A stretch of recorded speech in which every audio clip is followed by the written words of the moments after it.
Thank you.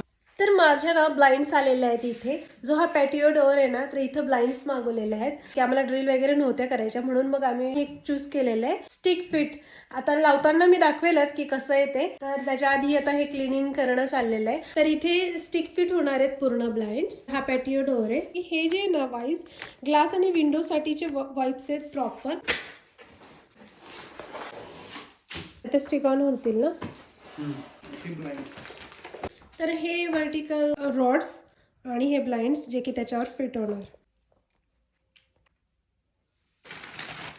तर ह्या ज्या स्ट्रिप्स मागवल्या आहेत त्या कस्टमाइज आहे, कारण साईज प्रमाणे आम्ही ऑर्डर केल्या होत्या. एक्झॅक्ट. तर हे स्टिक फिट ब्लाइंड्स आहे. तर जस्ट इथून रिमूव्ह करायचं. तर इथे आता फिट केलेलं आहे.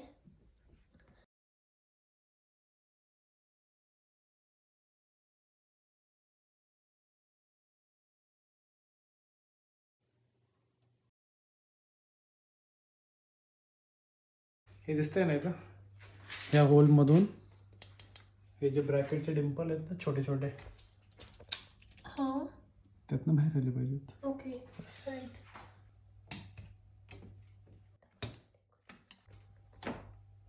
बसली. बट आणि हे टेन्शन ऍडजस्ट करण्यासाठी टेन्शन स्प्रिंग आहे ना ती. Okay right. ओके, जशी आपण वर क्लिप फिट केली ना, हा डिम्पल क्लिप, तशीच खाली पण तशाच त्या क्लिपमध्ये हे फिट करायचं झालं. त्याचं एक्सटेन्शन बार पण आहे.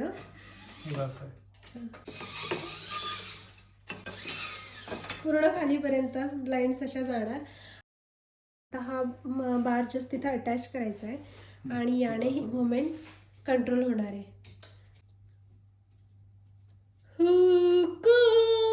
I like it. तर हे जस्ट रोल केलं ना असं, मी आता इथे करते बघा, तर त्याने ही मुवमेंट कंट्रोल होणार आहे ब्लाइंडची.